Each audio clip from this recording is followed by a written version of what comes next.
Бүгін Құсейін Қарасаевтың нақыл сөздеріне тоқталмақшымыз. Құсейін Қарасаев та өзіңіз білесіңіз, белгілі тілші, оқымышты. Демек, бұл сөздікке кірішерден орта жалқар адамдардың Түгелбай Сыдықбеков менен Чыңгыз Айтматовдың төменгі сөздеріне тоқталмақшымыз. Чыңгыз Айтматов мындай дейт: Карасай сөздүктү көз жүгүртүп окуп чыгуунун өзү канчалык кызык, канчалык үзүрлүү.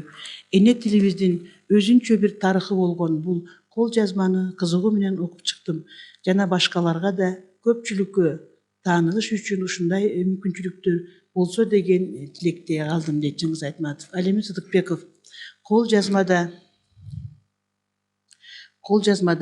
накыл сөздөрдүн түпкү чыгышын, алардын түз жана өтмө маанилерин, туйутмаларын дагы бир сыйра тактап даана туюнуп алганыма кубандым. Ошол кубануу менен бирге ушул жашка келгичекти эне тилди мыкты билген жазуучу атанып туруп, бир кыйла сөздөрдүн туйутмасын жеткире билбегендигиме, кай бирин үстүртөн калпыз түшүнүп жүргөндүгүмө өзүм уялдым, дейт Сыдыкбеков. Демек, бул жерде Сыдыкбековдун айтып аткандай, эгерде ушундай залкар жазуучу Құсейін Қарасаевтың акыл сөздөрүнөн өзүнө керектүү болгон, өзүнө мурда жеткире түшүнбөй жүргөн сөздөрдү тапкандыгына таң калбай кое албайсың. Эми биз болсок бул накыл сөздөрдү колубуздан түшүрбөй жүрө турган китепке айландырмакчыбыз. Жакшы болмок. Эми биз ушул накыл сөздөрдөгү айрым сөздөргө токтолуп кетелик. Бул сөздүктө деген ааламды бур кылуу деген сөз жүрөт. Ааламды бур кылуу. Бул эмне деген сөз? Бур кылуу. Демек, Манас эпосунан мындай үзүндү келтириптир. Ак маралды кубалап, уй кылганда өлбөдүм. Алмамбет жубак барында, ааламдын баарын талкалап, буй кылганда өлбөдүм. Демек, бур экөөчө бир синоним катары айтылып атат да. Демек, бул эмне экен? Чакчылекейин түшүрүү.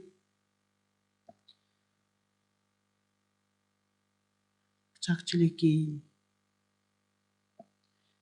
чыгаруу, же болбосо астын үстүнө келтирүү. Астын үстүнө келтирүү деген мааниде. Бул накыл сөздүн ичиндеги бур кыргыз тилинде жалгыз учурабайт. Демек, башка тилден угуп келген сөз. Кылуу деген сөз менен бирге жүрөт. Манас жомогунда ээрчишүү закону боюнча уй деген сөздүн таасири менен буй болуп калган. Ошо бойдон күндөлүк турмуштагы тилибизде буй болуп калыптанып калган түрү бар. Эки жаш бала менен кечке буй болдум деген сүйлөмдөн байкоого болот. Бур фарсы тилинде аралаштыруу, үстүн астына келтирүү деген мааниде. Ааламды бур кылуу илгерки дастандарда колдонулган. Аны бул ааламды бур кылган, каалагандай чыр кылган деген ыр-саптарынан байкоого болот. Деги эле азыркы тилибизде быр чырын чыгаруу деген сөз айкаштарынан бур деген сөздүн тилибизде болгондугун байкоо кыйын эмес.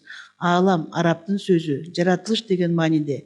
Үстүндө ааламдын күнү бүркөлүп, башына 60 сана бир келип деген мисалдан даана көрүнүп турат. Демек, өзүңөр көрүп аткандай, ааламды бур кылуу. Азыр деле биздин жана көркөм чыгармаларда бул сөз көп учурайт. Эми биз ушуну өзүбүздүн лексикабызды байытуу максатында өзүбүздүн сөзүбүзгө колдонсок дагы болот экен. Дагы бир сөз токтололук. Абайы жабуу. Абайы жабуу. Биз качан гана жанагы өзүбүздүн лексикабызды байытуу максатында ушу сөздөрдүн түпкү тегин, чыгыш тегин билип алсак, муну өзеки кепте дагы, жазууда дагы кеңири колдонсок болот. Агарып чатыр көрүнөт, асмандан түтүн бөлүнөт, абайы көпчүк ак быштаң, аргымак аттар көрүнөт деген Семетей эпосунда. Демек, бул эмне деген сөз? Абайы жабуу. Жибек жабуу. Жазганда. Жибек жабуу. Жибек жабуу. Кооздоп саймаланган ат жабуу. Саймаланган ат жабуу деген маанидә колдонулат. Түрк тилинде саймаланган ат жабуу, фарсы тилинде жүк унааларга жабыла турган кооз жабуу, азыркы араб тилинде аялдардын оронуп жүрө турган жибек жамынчысы, Шыгылып абайы көп элдерде орток сөз. Кыргыз тилинде ат жабуу маанисинде көп колдонулат. Жеке гана ат жабуу эмес, каптаган тыш маанисинде учурайт. Демек, жанагы абайы жабып алып, мисалы үчүн тойлордо ушуну аттарга абайы жабып алып келди деп айтылабы да. Эми дагы сөздү эметелик. Агар алтын, ак күмүш. Агар алтын, ак күмүш. Бул эмне деген маани билдирет? Агар алтын, ак күмүш таразалап бөлөмүн дейт. Токтогулда бир ыры бар. Демек, агар алтын, ак күмүш дегенибиз жыйнап алган алтын, күмүш, мүлкүм деген мааниде. Жыйнап алган